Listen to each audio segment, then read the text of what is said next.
Bonjour, ceux qui ne me connaissent pas, je travaille à Lille. Je suis chef de projet dans une équipe et je travaille pour un client, une banque, ITCE. Mon équipe, c'est maintenant 8 à 9 personnes au total. Et puis je me suis dit, parce que moi j'aime bien partager avec les gens, je me suis dit, je vais leur proposer un outil, puis on verra bien si ça va bien, si ça leur plaît. Moi je trouve que c'est chouette. Et, euh, et puis je me suis lancé pour faire un petit outil pour leur permettre de partager quelque chose. Et cet outil, en fait, à titre du sommaire, pas terrible, cet outil s'inscrit dans un management participatif. Et cet outil que j'ai tenté, c'est un agenda. Alors, ce qui est important, j'y reviendrai sur la fin. En fait, j'ai fait l'agenda, et puis après, je me suis intéressé à ce qu'était le management participatif. C'est-à-dire que là, je vais vous présenter dans l'ordre, alors que moi, je l'ai vécu dans le désordre. C'est-à-dire, je me suis d'abord intéressé à l'agenda, puis au management participatif. D'accord ? Le management participatif, c'est quoi? En fait, c'est quelque chose qui s'appuie sur 4 principes fondamentaux. Le premier, c'est il faut mobiliser le personnel. Alors en fait, l'objectif de l'encadrement, c'est il ne veut pas l'imposer, mais en fait, c'est d'encourager l'implication du personnel dans un processus de décision. En fait, c'est inviter les collaborateurs à fixer les objectifs de l'équipe et puis à prendre les décisions pour obtenir ces objectifs, pour les atteindre. Ensuite, le deuxième principe important du management participatif, c'est mettre en avant le développement et la communication pour mettre en place des conditions de travail favorables. En fait, il va falloir plus écouter la personne, collaborer beaucoup avec les personnes afin de renforcer l'esprit du groupe, améliorer le fonctionnement de l'entreprise, mais surtout, au bout du compte, développer la confiance individuelle. Et ce qui fait qu'en fait, la personne commence à travailler pour elle. Et en fait, au bout du compte, j'aime bien cette petite phrase. Quand on est bien dans son boulot, en fait, c'est plus du boulot, c'est du plaisir. Ça devient du plaisir, en fait. Moi, c'est quelque chose que je vise, qui est très compliqué à obtenir, mais en fait, choisis un travail que tu aimes et tu n'auras pas à travailler un seul jour de ta vie. Voilà, c'est un des objectifs de ce management, un des principes forts. Ensuite, il va falloir, pour obtenir cela, il va falloir un troisième principe, c'est déléguer du pouvoir. Déléguer du pouvoir, c'est, vous comprenez que le chef d'entreprise ou l'encadrement, il donne les clés et il se base sur un principe important qui s'appelle la subsidiarité. Je me suis un petit peu à peine intéressé, en fait. C'est filer la décision au niveau le plus adéquat, au plus bas. Et en fait, la décision ne m'intéresse plus. Elle est prise par la personne qui est capable de prendre ses décisions. En fait, on ne remonte pas la prise de décision. La décision, elle se fait au niveau le plus bas. Et surtout pas être à l'échelon supérieur. Et dans ce cadre-là, c'est aussi les personnes à qui on a délégué le pouvoir qui vont résoudre les problèmes sans avoir besoin forcément à les remonter. C'est des problèmes qui leur appartiennent et sans forcément avoir toujours à communiquer auprès de hiérarchie ces problèmes, en fait. Je te Et coupe une enfin, petite oui, seconde, Yves. Là, alors je m'excuse, hein, j'ai E.Belayoni qui lève la main. Si tu as une question, ah ben il nous a quittés. Bon, eh ben écoutez, hein, c'était pour lui dire s'il avait une question, n'hésitez pas à la poser. Mais là, il vient de partir. J'espère qu'il va revenir tout de suite. Vas-y, Yves, je te redonne la main. en fait, oui, merci.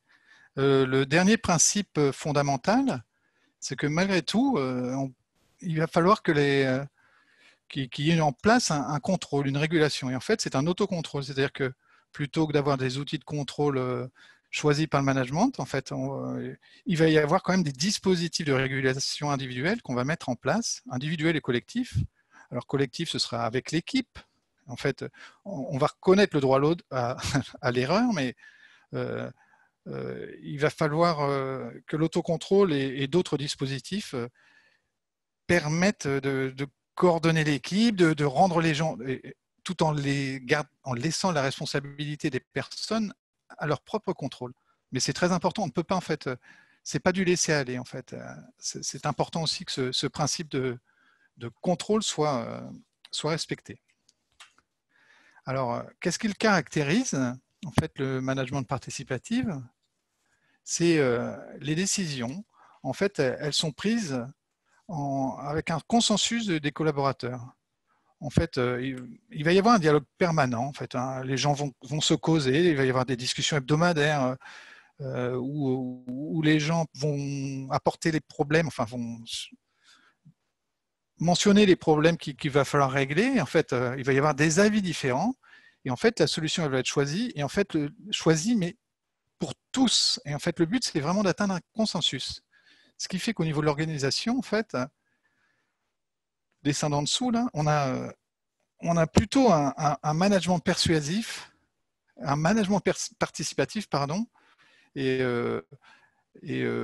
avec le plus possible de délégation. C'est bien qu'on arrive à un management, en fait, une organisation fixée sur le relationnel, centrée sur le relationnel. En fait, on va moins impliquer le manager,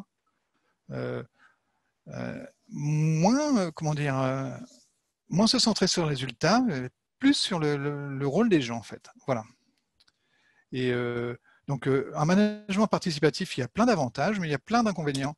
En fait, au niveau des avantages, c'est un des objectifs visés, c'est que la personne soit vachement bien dans son travail, se sente très bien, revalorise son travail, redonne un sens à son travail, en la responsabilisant, on fait en sorte que la personne, c'est ce qu'on disait, le travail ne c'est plus une corvée, ça devient vraiment un objectif, enfin une envie. Voilà. Par contre, il y a vraiment des limites, c'est que c'est le principe du consensus, c'est que pour mettre tout le monde d'accord, c'est vachement compliqué. C'est très long, c'est-à-dire il va falloir beaucoup discuter. Quelquefois, en fait, c'est un management qui, quelquefois, au départ, prendre des décisions lentement. Enfin, il est pas réactif, en fait, ce type de...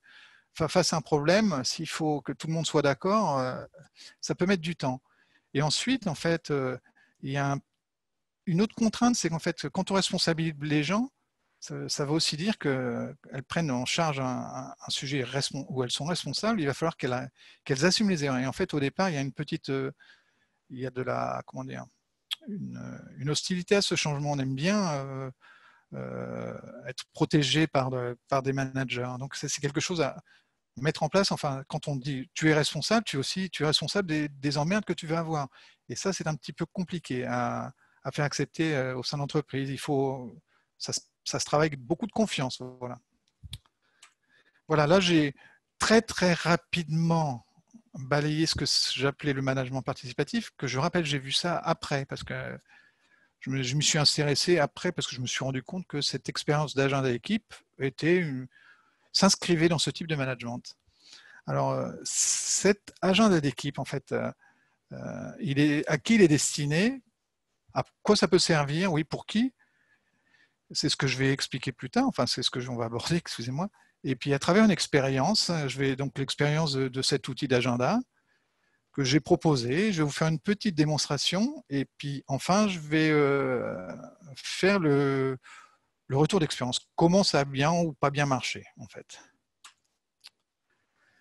Alors l'agenda de l'équipe, son objectif en fait c'est faire en sorte que chacune des personnes de l'équipe, je suis la personne de l'équipe, je pilote mes propres activités et j'informe de mes disponibilités futures.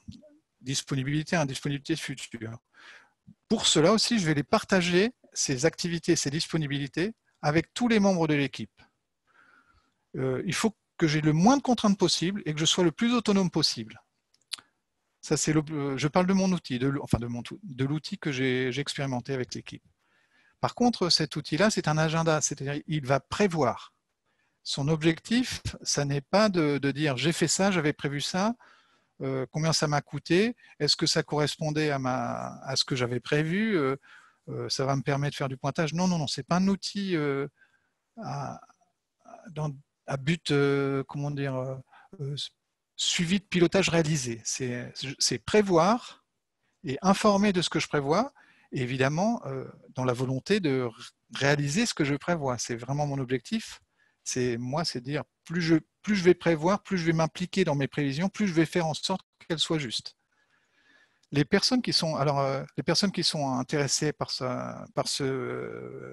l'agenda, ça va être la ressource, moi, toutes les personnes de l'équipe en elle-même, c'est-à-dire l'ensemble de l'équipe qui va partager les contraintes et peut-être des fois arbitrer, on verra plus loin. Et puis il y a aussi le management qui est un acteur de cet agenda. Oui, j'en parlais plus tard, excusez-moi. Alors, l'agenda, l'objectif, c'était, on voit ce que ça va faire, pourquoi je veux faire ça, qu'est-ce que ça va faire, mais à quoi ça me sert moi et qui je suis moi. Alors, moi, je suis une ressource et en fait, un objectif, ça va me permettre de grandir, moi, et ça va me responsabiliser, de me fixer des objectifs, un planning, et puis communiquer aussi, ça va me permettre de dire aux autres membres ce que je prévois de faire, combien, quand, quoi, et dire quand je serai disponible ou pas. Et en contrepartie, j'ai aussi, moi, ressources de l'équipe, j'ai connaissance des mêmes éléments de tout autre membre de l'équipe à travers l'agenda. Maintenant, moi, équipe, à quoi ça me sert? Enfin, qu'est-ce que ça m'apporte? Ça m'apporte un vrai support d'échange pour prévoir, mais enfin, chacun a dit ce qu'il allait faire, et moi, je vois, moi, l'équipe, la planification des travaux à venir, je le partage avec toutes les personnes de l'équipe. Quand je dis l'équipe, là, c'est tous les gens qui vont voir ça. On va se réunir, on va voir le planning global de l'équipe à travers, comment dire, l'addition des plannings de chacun des ressources. Et enfin, moi là, c'est un petit clin d'œil. Moi, j'ai fait cet outil, je me suis un peu régalé à faire ce petit outil, en fait. Et en fait, je rêvais, je développais un petit outil où je me disais, chacun sera son chef, son propre chef, et puis il partagera, et puis il travaillera avec les autres membres de l'équipe, et puis il sera vachement content, et il sera très fier de lui, et voilà. Hop. Alors, les acteurs. Alors, les acteurs de l'équipe, je le rappelle qu'il y a la ressource qui, elle, va donc piloter ces activités. Elle va les planifier, elle va les mettre. On va voir ça à travers l'outil. Pour le moment, c'est peut-être un peu théorique, enfin, mais vous allez voir, c'est exactement ce qui va se passer. Et je mets à disposition, puisque je renseigne mon planning à venir, mon agenda à venir, mais quand est-ce que je serai disponible, combien je vais travailler par jour, ma quantité de travail, je vais mettre toutes ces informations, je vais les mettre à la disposition de l'équipe. L'équipe, elle, en fonction des disponibilités des uns et des autres que chacun aura enseigné, elle va organiser les travaux, elle va aussi quelquefois arbitrer parce qu'on va se rendre compte que certaines ressources vont être en surcharge, en sous-charge. Quand dans mon planning, je vais peut-être avoir des trous, je vais peut-être avoir trop de travail dans une journée. Et puis, il y a le management, en fait, qu'on oublie un peu pour le moment. En fait, on dit, mais j'en parle pas beaucoup du management, puisque c'est surtout la ressource et l'équipe. On parle toujours que de ces deux entités-là. Le management, il a quand même un chouette de rôle à jouer, parce qu'en fait, dans ces cas-là, son boulot, c'est de faire en sorte que ce type d'outil, cet outil fonctionne, parce qu'il y trouvera vachement son compte. Il y trouvera beaucoup son compte parce qu'il y aura une vraie valeur ajoutée pour lui, parce qu'en fait, il aura une bonne qualité de pilotage, puisque plus on avancera, plus on travaillera bien, plus les personnes prévoiront de mieux en mieux. Ça veut dire que le planning, les restes à faire, les travaux restants à faire seront de plus en plus justes, parce qu'au début, je vais peut-être être un peu ambitieux ou être sur ma réserve, mais au fil du temps, plus j'ai confiance, plus je vais donner une réalité, je vais essayer de m'approcher de la réalité que je prévois, parce qu'en fait, c'est mon objectif, c'est ça aussi qui va me motiver. Et donc, pour son pilotage, lui, le manager, il devrait être plutôt ravi, parce qu'en fait, tous les travaux des personnes qui vont être de mieux en mieux partagés, de plus en plus justes, ils vont être à sa disposition, puisqu'il aura les éléments de toutes les ressources, de tous les travaux des ressources. Il aura aussi, dans le cas de son pilotage de personnes, sa réussite de son travail de manager, elle est aussi vraie quand les personnes de l'équipe se sentent bien, qu'elles sont responsabilisées, qu'elles sont fières de leur boulot, en fait. Et puis ça peut améliorer l'esprit d'équipe. Enfin, tout ça, cet outil il va l'aider à voir tout ça, à améliorer son pilotage et améliorer la qualité de son équipe, le ressenti de son équipe. Alors pour ça, il a un rôle à jouer, effectivement. Comme en général, le manager est plus pertinent sur certaines choses, il va les aider en fait à utiliser l'outil. En fait, certaines ressources, on va avoir du mal, d'autres sont très autonomes, mais en fait, son rôle à manager, c'est de faire en sorte que la ressource prévoit, planifie, quantifie ses activités à venir de mieux en mieux, en fait. Et ça, c'est en fait, en général, le management, c'est une de ses activités d'essayer de prévoir pour les autres. Mais là, son intérêt, c'est de faire en sorte que les gens prévoient, planifient de mieux en mieux. Et il va aussi demander à la ressource, dis-moi quand est-ce que tu as trop de boulot, enfin, à travers cet outil, quand est-ce que tu as trop ou pas assez de travail. Et communique, enfin, il va inviter les gens à être de meilleur en meilleur dans leur planning. Et à travers ça aussi, lui, cet outil, et ça va lui rendre, il va être utile à travers la vie de l'outil, c'est-à-dire ça va l'aider à piloter ses plans de charge ressources, les contraintes, et probablement aussi son rôle, ça va être quand l'équipe aura du mal à se mettre d'accord sur les plannings des uns et des autres qui seront un petit peu farfelus et difficiles à rapprocher. Il faudra aussi quelquefois un arbitre si l'équipe ne réussit pas forcément à se mettre d'accord. Donc voilà, et en fait, après, je me suis dit, dans cet agenda d'équipe, puisque chaque ressource planifie son propre agenda, je m'appuie vachement sur la ressource elle-même. Est-ce que ça peut marcher? Est-ce que ça peut ne pas marcher? Qu'est-ce qui me ferait rater cet outil ou qu'est-ce qui le ferait réussir? En fait, cet outil il marchera. Il marchera parce que la ressource, elle est vachement contente, elle y trouve son intérêt, en fait, c'est bien, elle est autonome, on la responsabilise, elle communique, elle dialogue avec l'équipe, parce que l'outil qu'on lui met à disposition, qu'on va voir, il n'est pas très compliqué, enfin, vous allez voir, et aussi parce qu'en fait, c'est quelque chose pour certaines ressources qu'il pratique de plus en plus à travers la méthode agile, avec les Kanban par exemple, et puis il y a plein d'autres raisons pour lesquelles ça marchera. Et par contre, pourquoi ça ne marchera pas? Alors en fait, ça ne marchera pas parce que la ressource, elle n'en a pas envie, elle se dit, bah, attends, encore un outil, j'en ai déjà 18, moi, il ne va rien m'apporter, de toute façon, ça ne change jamais quand c'est toujours pareil. Ça peut aussi ne pas changer parce que ça ne peut pas marcher parce qu'en fait, on peut tomber aussi sur des managements qui disent attends, la planification, c'est quelque chose qui m'appartient donc, et qui remet en cause systématiquement la planification des ressources. Ça peut aussi ne pas marcher parce qu'ils en ont marre d'avoir un énième outil et qu'il y en a déjà un autre qui fait la même chose. Puis il peut y avoir plein d'autres bonnes raisons pour lesquelles ça ne marchera pas. Donc, comme je n'en savais rien quand j'ai lancé cette expérience, bah, je l'ai lancée, je me dis, au pire, elle ne marche pas et ça n'est pas grave. Mon objectif, c'est de voir, tenter ma chance, tenter cette expérience et après analyser qu'est-ce que j'aurais raté dans cet outil, qu'est-ce qu'aura foiré, pourquoi comment ça marchera, pourquoi les gens sont contents, je serais vachement ravi, et si ça foire, c'est quelle en est la cause? Est-ce qu'on est prêt à faire un travail de cette manière-là? Donc en fait, je vais commencer à présenter l'outil. En fait, l'outil il a des fonctionnalités très simples. En premier lieu, il va falloir inscrire les personnes dans l'agenda. Et il va aussi falloir inscrire les activités dans cet agenda. On va dire qui participe à l'agenda de l'équipe et quelles sont les activités qui vont être mises sur l'agenda. Une fois qu'on a fait ça, en fait, après, chaque ressource va commencer à s'accrocher à des activités. Elle va dire, moi, je vais faire ça à telle date, etc. Planifier, prévoir. Elle va commencer à remplir son agenda. Et la dernière fonctionnalité qui est intéressante, c'est une fonctionnalité très utile pour l'équipe, c'est on a les agendas de chacun et en fait, on en obtient l'agenda de l'équipe, à savoir est-ce qu'il y a des surcharges, des surcharges, des périodes de creux, quand est-ce que les gens sont disponibles. Enfin, et là, c'est la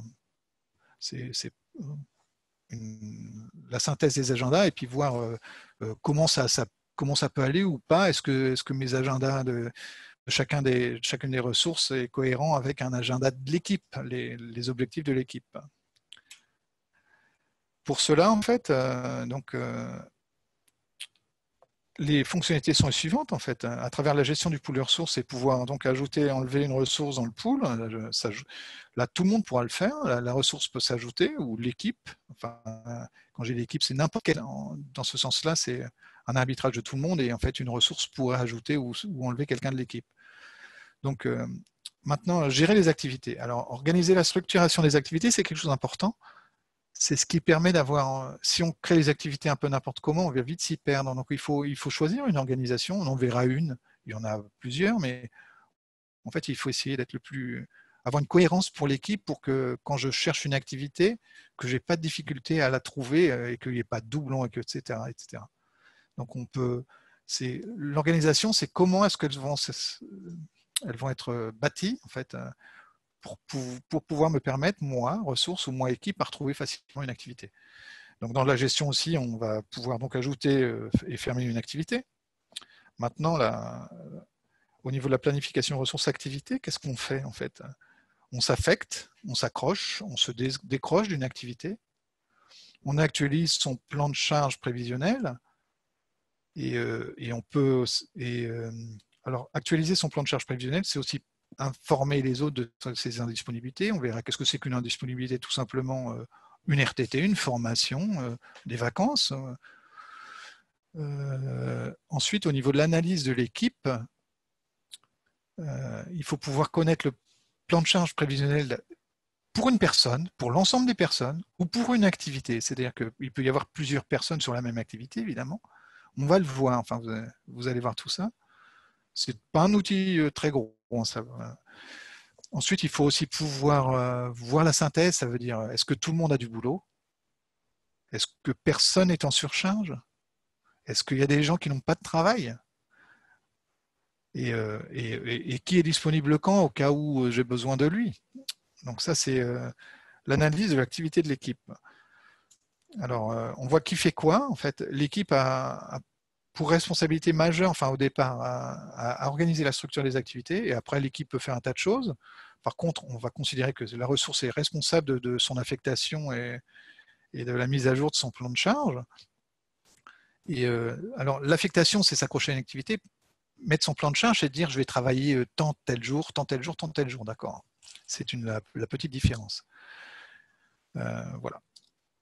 Hop, et là, alors, comme je ne suis pas très très brillant dans les nouvelles technos, mais que je connais un petit peu Excel, j'avais fait un outil Excel, vous allez voir, enfin, j'espère que c'est pas de la saisie Excel ordinaire, mais c'est un agenda où il y a des ressources, ce qu'on voit à gauche, il y a des activités au milieu, là, et je vais pouvoir m'accrocher à des activités, et puis je vais pouvoir consulter les ressources d'une activité, je vais pouvoir regarder la synthèse, le plan de charge de l'équipe, je vais pouvoir regarder la disponibilité des personnes de l'équipe, je vais pouvoir communiquer.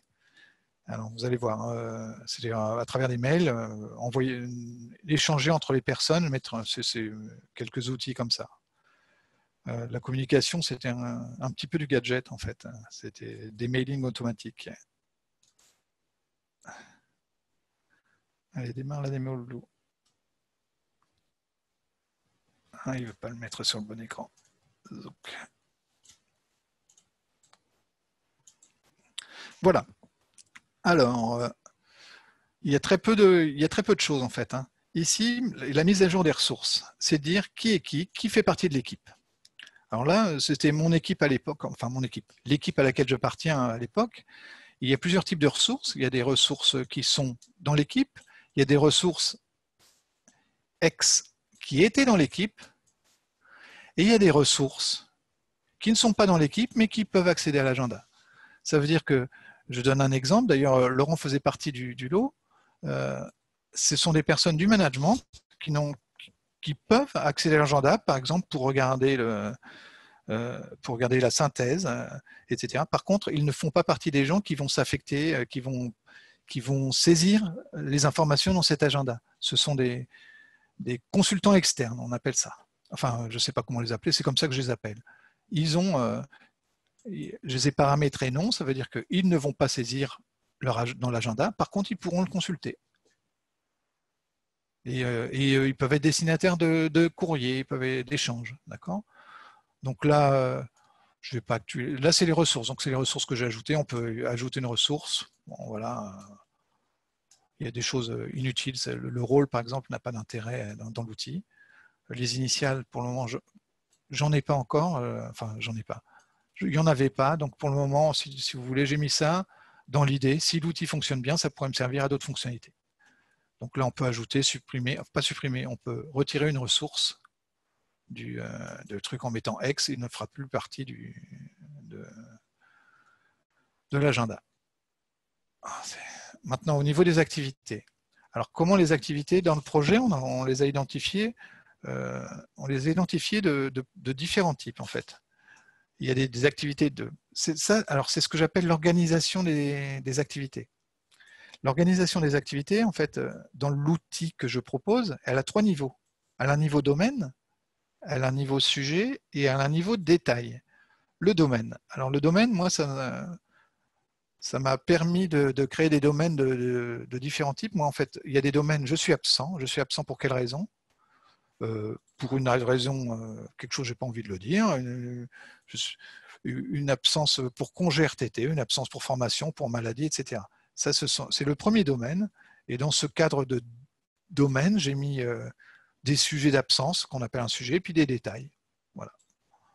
Ensuite, il y a le domaine. Alors, on a créé, donc maintenant, il y a les domaines actifs, on va dire. À ces domaines-là, absence, je lui ai dit que c'est non disponible. À quoi ça me sert, non disponible? Dans le paramétrage, ça veut dire que si je m'affecte à une de ces activités, je verrai plus loin que je ne suis pas disponible. Voilà, c'est aussi simple que ça. Quand je suis affecté à une activité dont la disponibilité est oui, ça veut dire que je serai disponible dans l'agenda. Vous allez voir, en gros, oui, vous allez voir, excusez-moi. Donc, il y a des activités de 3 types que j'ai créées, en fait. Il y avait la maintenance, pour nous, il y avait le projet, et il y avait des activités de type transverse. Ça, c'est au niveau du domaine. Maintenant, au niveau du sujet, on s'est dit, quand je suis en maintenance, je suis en maintenance sur des projets. Quand je suis en projet, je suis en maintenance sur aussi des projets, excusez-moi, alors maintenance des projets, sur des domaines, pardon, des domaines fonctionnels. Dans les projets, je travaille sur un sujet qui sont des projets. Et quand je suis dans des activités transverses, ce sont des activités, des sujets, qu'est-ce qu'il peut y avoir? Enfin, là, à mon époque, dans mon agenda, je m'étais créé 2 activités de type transverse suivi d'équipe. Il y en a un tas d'autres. Hein. Et enfin, au niveau des détails, pour les activités, excusez-moi, Zouk, on avait un 3e niveau qui disait soit c'est du dev, du test, de l'étude, etc., etc. Donc là, en fait, ce qui est important, là, on n'a pas forcément été bon à ce moment-là, mais bon, ce qui est important, c'est d'essayer d'identifier les 3 niveaux de la manière la plus claire possible pour que quand moi je vais créer une nouvelle activité, je puisse respecter un peu ces niveaux-là. Pourquoi? Parce que je vais pouvoir interroger par la suite sur les niveaux. Je vais pouvoir demander, donne-moi tous les devs, donne-moi toute ta maintenance, donne-moi tous les projets, donne-moi tout ce qui concerne tel sujet, etc.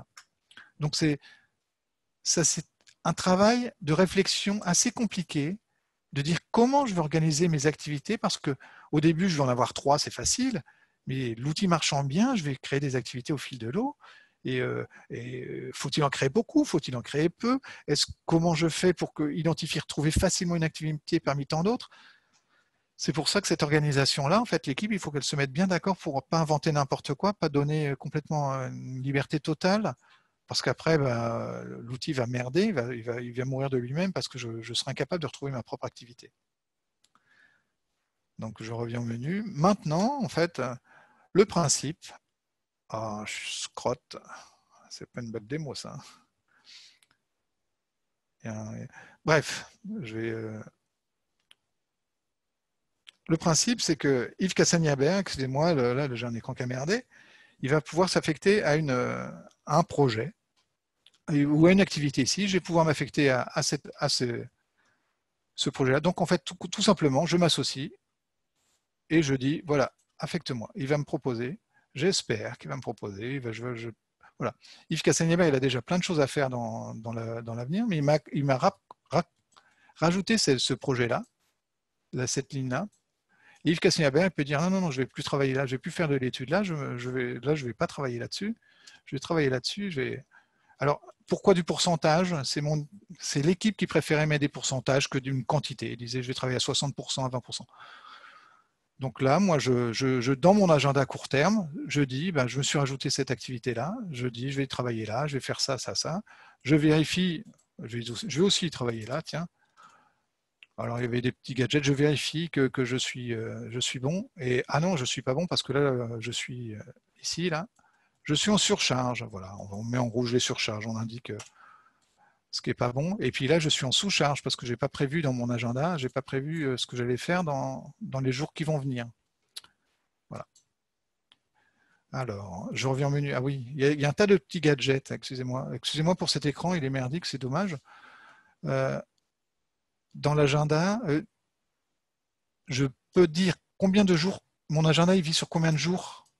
Je peux dire, moi ce qui m'intéresse c'est un agenda court terme, je regarde 2 jours avant et puis 10 jours après, je ne vais pas plus loin. Ça pourrait être 5 jours après, c'est-à-dire un agenda sur la semaine, ça pourrait être 50 si j'ai envie de voir, il ne me plaît pas cet écran, j'ai envie de le tuer puis de rouvrir le programme. Je vais faire ça une seconde.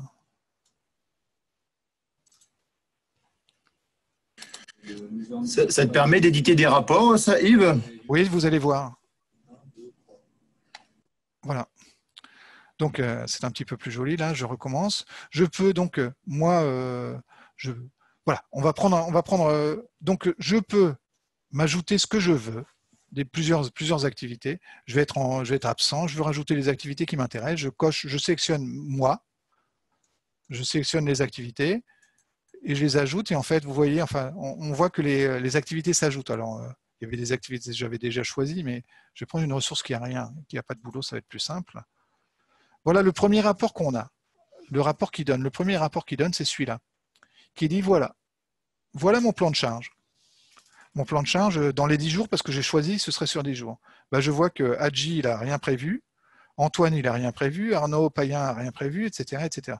Par contre, je vois que Pierre-Yves Le Goff, il a prévu, et que lui, il a une petite surcharge le lundi 28-09. Voilà. Alors, je ne sais pas si ça répond à ta question, mais ça, c'est le premier rapport, c'est dire, ça me donne le plan de charge de l'équipe. Et là, je vois que sur la semaine, les jours qui viennent, mon plan de charge, il est un peu foireux parce qu'il y a plein de gens qui n'ont pas renseigné leur truc et il y a des gens qui en sont en surcharge. Alors, il y a des petits gadgets. Ici, Pierre-Yves Le Goff qui a un petit peu trop de boulot le lundi. Là, je vais aller voir je clique dessus, puis je vois ce qu'il a. Ah bah oui, le lundi, il a décidé de me dire ça. Alors, pourquoi il me dirait ça? Ça peut être intéressant parce qu'il veut me dire, je ne peux pas faire les deux.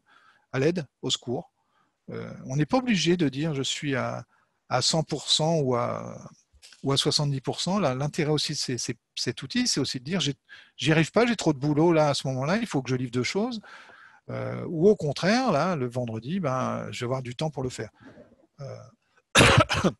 Tous les exemples que je vous montre là sont des exemples un peu théoriques. Enfin, je veux dire, à l'heure actuelle, j'utilise plus cet outil-là avec l'équipe. Mais pouf. Donc, le premier rapport, est-ce que ça répond à la question posée? Le premier rapport, c'est le plan de charge de l'équipe dans le planning, dans la durée que je m'étais donnée. C'est important, la durée, parce que ici, la durée, c'est moi qui l'ai choisie. Je vais changer volontairement. Je dis, moi, ce qui m'intéresse, c'est un planning sur 5 jours.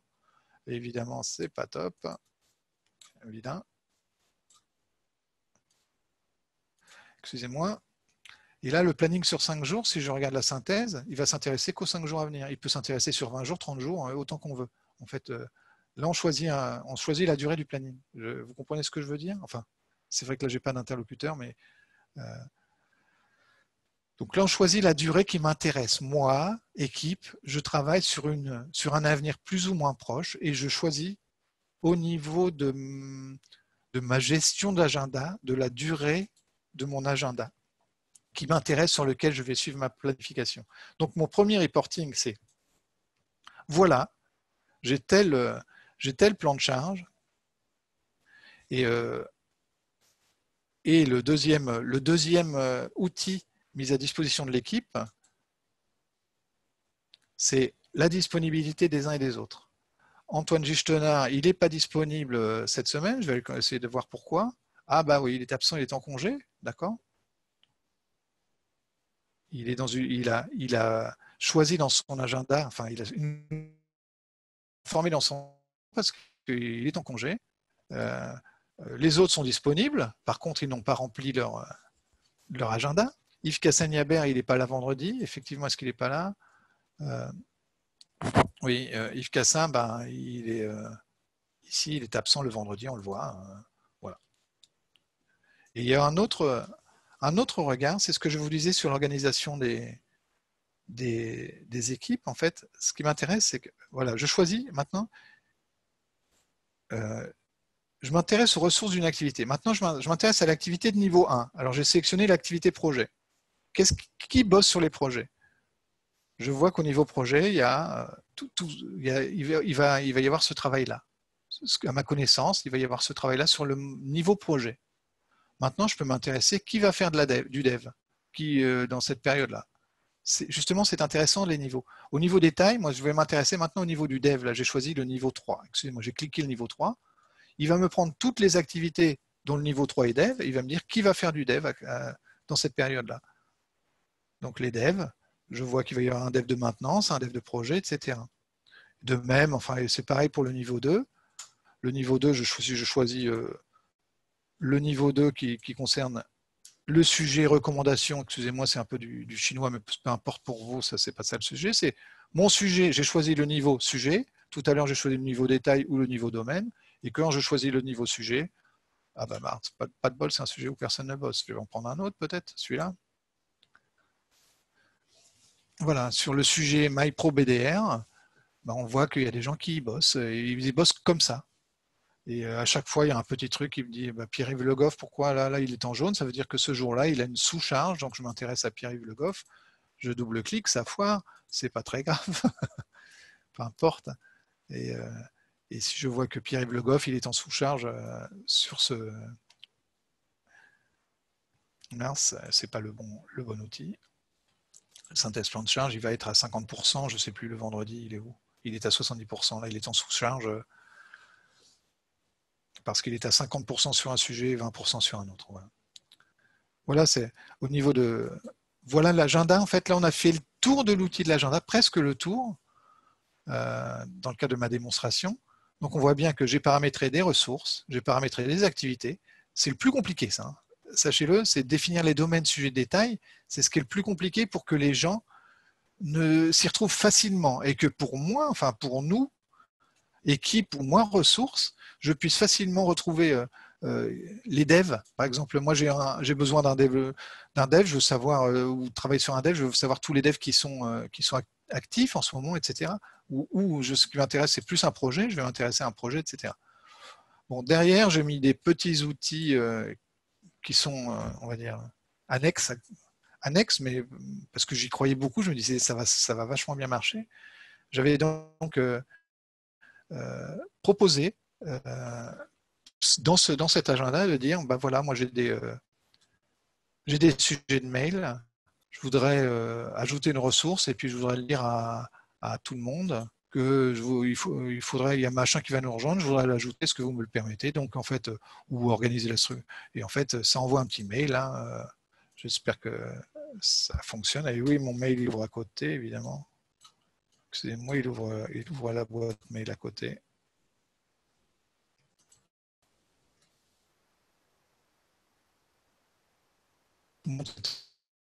De l'ordre du gadget, hein, organiser la structuration des activités, je pense que c'est ce que j'ai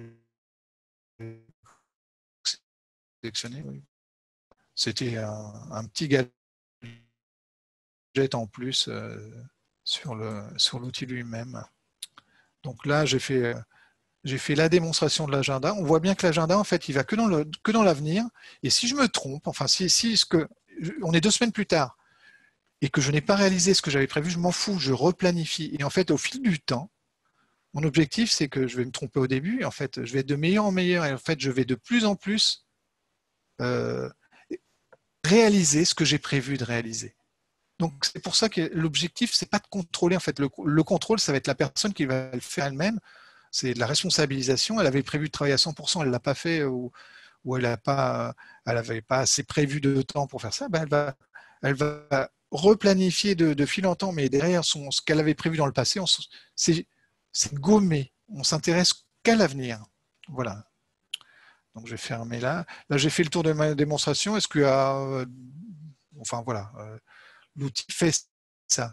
C'est donc... Et pourquoi j'ai fait un outil qui ne fait que ça, enfin, ou qui fait ça et que ça?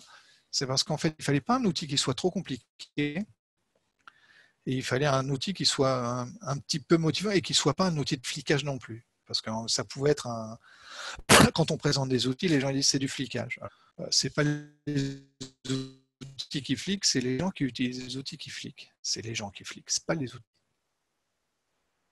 Menottes ne flique pas, c'est le flic qui a la paire de menottes qui flique. Voilà, là j'ai fini ma démonstration. J'espère pas les gens, mais je suis sûr qu'il y a des hurrahs partout. Maintenant, je vais dire c'est mon retour d'expérience. Alors maintenant, j'ai utilisé l'outil. C'était un vrai bide avec mon équipe. Ça a été complètement raté. Ça a marché une seule, puis après les gens ils s'en moquaient. Enfin moquaient, ils s'en moquaient pas, ils n'ont plus utilisé l'outil. Donc là, moi je me suis dit, pourquoi est-ce que c'est un bide, quoi? Alors c'est abandonné parce que c'est justement une expérience collaborative. J'ouvre pas les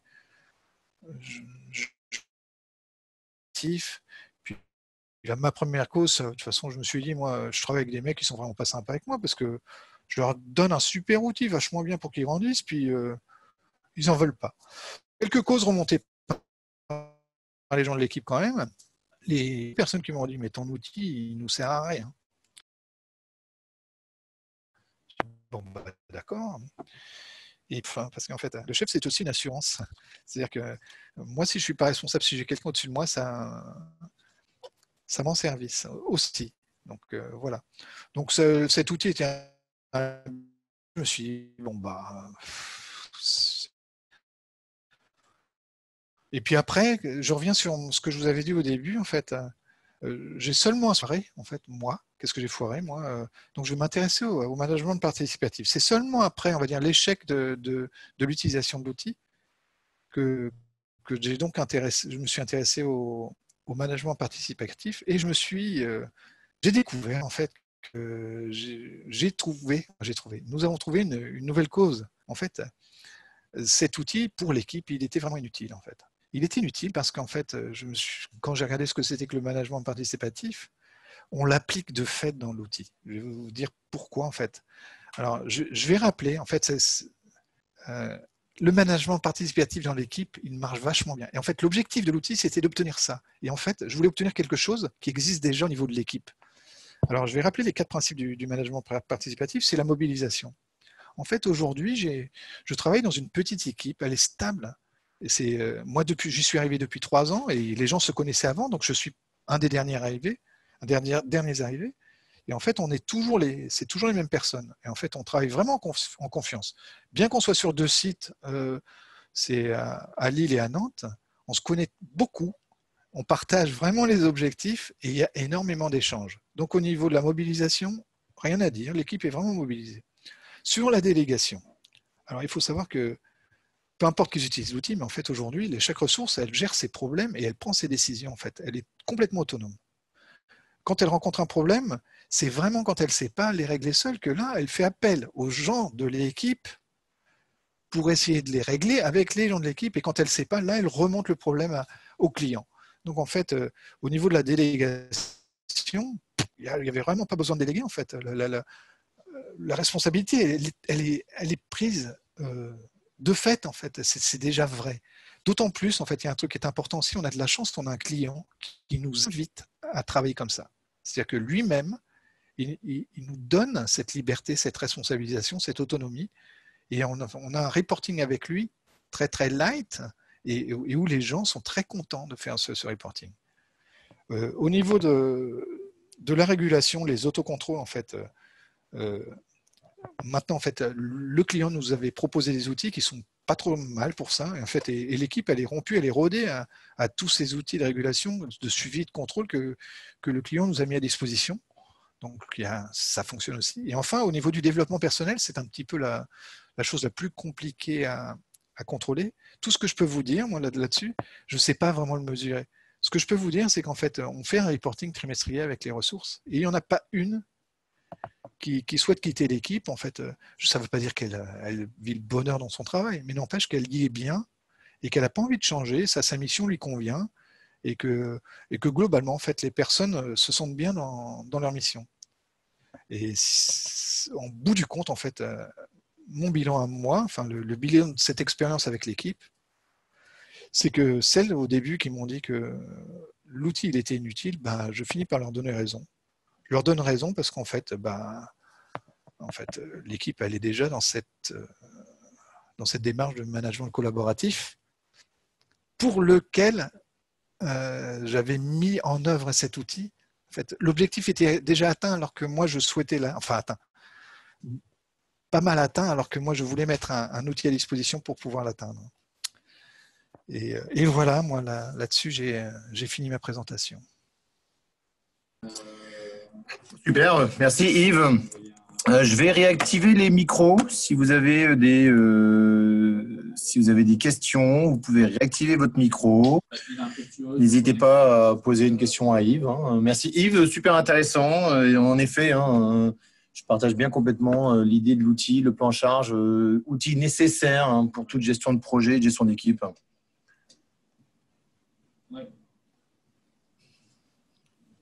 On se laisse quelques minutes si vous avez des questions. Déjà, est-ce que tout le monde m'entend bien? C'est parce qu'ils doivent être d'accord avec moi. Mais je pense qu'ils sont 100% d'accord avec toi. Yves, il y a aucun... Moi, personnellement, j'ai aucun doute. Est-ce que je peux poser une question moi-même aux gens qui sont là? Est-ce que ce type d'outil, ça les intéresserait, les gens qui ont écouté ou qui ont participé à cette présentation? Est-ce qu'il y a des gens qui se disent « Ah, c'est pas mal, moi je serais tenté par ce genre de choses ». C'est pas mal. Ça. Vas-y, Ramzi, si je dis pas de bêtises, tu peux activer ton micro toi-même? Je vois que tu lèves la main. Attends, regarde, je te demande même la réactivation de ton micro. Je ne peux pas activer moi-même le micro. Est-ce que tout le monde m'entend? Super, on t'entend. Bonjour tout le monde. Moi, l'outil m'intéresse beaucoup. J'ai même travaillé avec un outil similaire dernièrement. Où il y avait les tâches, mais il collait plus à une méthodologie agile, enfin Agile Scrum, pardon, pour être plus juste. Et il y avait toute la partie, il y avait aussi d'autres pages, si on peut appeler ça des pages Excel, où il y avait d'autres fonctionnalités. Mais il y avait toute la partie fonctionnalité où on pouvait vraiment connaître les personnes du projet et les départager quelles sont l'équipe technique, qui fait quoi. Et bien sûr, je n'ai pas pu récupérer l'Excel sur lequel travaillait le chef de projet. Mais il m'a beaucoup intéressé et voilà, et ça fait plaisir de voir qu'en fait, tout le monde et tout chef de projet vise à créer quelque chose de similaire à travers Excel, par exemple. Ça peut être même à travers du dev, de créer une certaine utilisation de la gestion de projet. Alors, oui, continue, excuse-moi. Non, c'est bon, vas-y. Oui, justement, en fait, moi, ce que je voulais dire, en fait, en réalité, moi, je me suis fait plaisir à faire cet outil, mais je me suis posé les questions à l'envers, en fait. C'était quelque chose qui, dans ce que je vous présente, enfin, ce que je souhaitais présenter, au-delà d'un outil que je trouve vachement, enfin, ce type d'outil, que si je l'ai fait, c'est que je trouvais que ça pouvait être intéressant, c'est que j'ai pris le problème à l'envers, en fait. C'était, si on veut mettre un outil comme ça en place, soit c'est un outil directif, et alors là, ou soit c'est un outil où les gens sont intéressés, et en fait, il faut d'abord avoir la certitude que les gens sont intéressés, parce que c'est eux, c'est les gens qui vont faire vivre l'outil, c'est pas moi, c'est pas le management en fait. Et c'est ça qui est important en fait. C'est un des messages que je voulais passer, non, bien que j'étais profondément déçu que l'outil ne soit pas utilisé. Hein. Et que je pense que cet outil, dans certaines équipes, mais en fait, la première chose à faire, c'est convaincre les gens de l'équipe. Et moi, je n'avais pas besoin. En fait, c'était déjà fait, quoi. Donc, j'ai voulu mettre en place un outil dont les gens n'avaient pas besoin. Ils étaient déjà convaincus, ils avaient déjà obtenu, enfin, ils étaient déjà dans la démarche. Donc, l'objectif, c'est d'obtenir la démarche. Donc, il faut associer les gens à la démarche et s'assurer qu'on n'y est pas déjà. Enfin, c'était mon cas. Voilà. Et au-delà de ça, cet outil, moi, j'ai trouvé qu'il était. Enfin, je me suis fait un vrai plaisir à le rédiger. Hein. Mais c'est très important que cette démarche, elle est partagée. Ça veut dire qu'en fait, on ne force pas l'outil. L'outil, il marchera que si les gens jouent le jeu, en fait. Voilà, c'est ce que. En fait, c'est un des messages que je voulais passer au-delà des outils. Et je vous assure, je me suis cassé la nénette à le faire parce que, en plus, Excel, c'est pas vraiment conçu pour ça, quoi. Je me suis régalé à le faire et puis j'étais très déçu qu'il ne fonctionne pas, mais parce que je ne me suis pas posé les bonnes questions en fait au bon moment. Voilà. Et ça, c'est très important aussi pour les gens qui veulent mettre ça en œuvre. Soit c'est un outil directif et c'est eux qui pilotent, ou soit c'est un outil partagé. Et là, il faut avoir le consensus, avoir l'adhésion des personnes de l'équipe. C'est indispensable.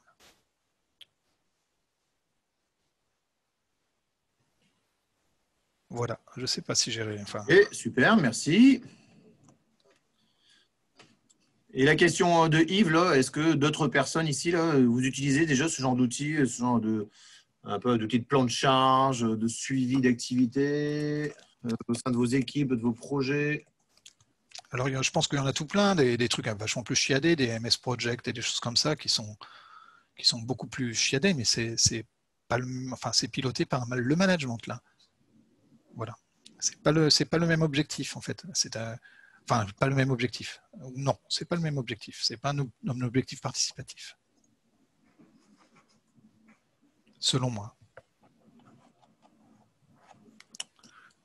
Voilà.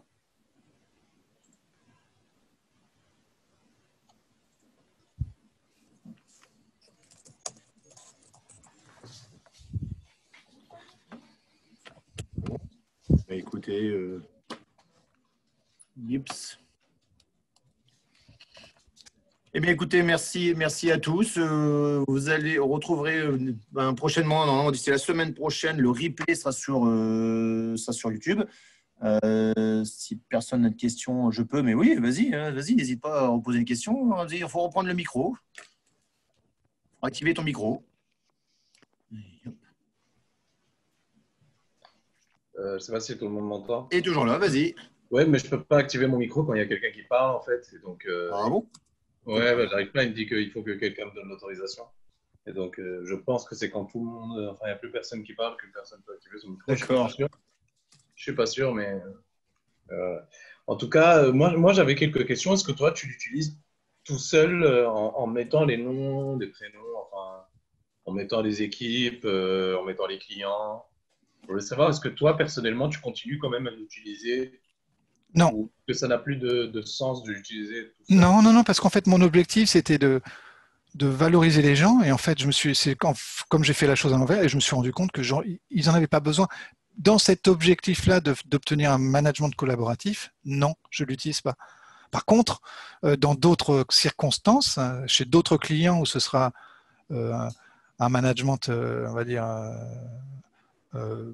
plus orienté le chef de projet planifié, etc. Oui, j'utilise ces outils-là. J'utilise les outils des clients et là, par contre, des outils professionnels, quoi. MS Project ou d'autres. Enfin, je connais surtout celui-là, mais non. Là, en fait, pour l'équipe, je dis bien pour l'équipe avec laquelle je travaille, cet outil-là n'a pas de valeur ajoutée. Voilà. Il n'en a plus. Mais non, je n'ai pas. Si je faisais ça, ce serait pour me faire plaisir. Ce n'est pas mon objectif. Mon objectif, c'est de faire avancer les projets avec des gens satisfaits. Non. Voilà ma réponse. Okay. Merci. Est-ce qu'on pourrait l'avoir ça me ferait tellement plaisir de vous le mettre à disposition. Mais moi, j'aimerais bien, juste pour voir ce que c'est, comment ça marche. Oui, c'est très simple. Hein. La prise en main est très simple. J'ai vu là, vous avez pu constater un petit bug d'affichage, mais bon, ça se règle. Mais bah, ça me fait plaisir. Et c'est pas forcément la bonne techno. C'est une des remarques qu'on m'avait faites. C'est pas forcément Excel, c'est pas forcément le meilleur outil. Moi, j'ai fait ça. Tant mieux, j'ai su faire un outil qui est enfin, il est un petit peu ergonomique, il est moche, mais ses fonctionnalités sont simples et faciles d'usage. Mais toutefois, qu'est-ce que je veux dire? Les gens m'ont dit c'est pas forcément le bon choix parce que tu vas tomber chez des clients où Excel n'existe pas. Enfin, Excel est en train de disparaître, donc c'est pas forcément chouette d'investir sur cet outil-là que j'avais choisi aussi parce qu'il est partagé par tous et parce que je ne sais pas développer en technologie nouvelle. Mais oui.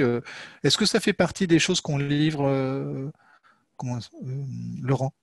Parce que moi, j'ai donné que la présentation, mais j'ai pas donné l'outil. De toute façon, là, la presse sera mise en live sur YouTube. Après, si les gens le demandent et que toi, tu es libre à partager ton outil, Yves, Oui. Là, il faut. Là, Ramzi, je t'invite à contacter Yves via TalkSpirit.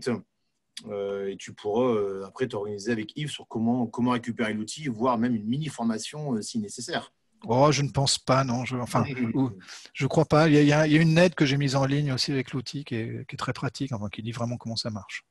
J'ai bien suivi la présentation aussi, donc ouais, j'ai vu comment ça marchait. Mais est-ce qu'au milieu du projet, en fait, c'est vraiment son utilisation en général, tu l'aurais utilisé tout au long du projet?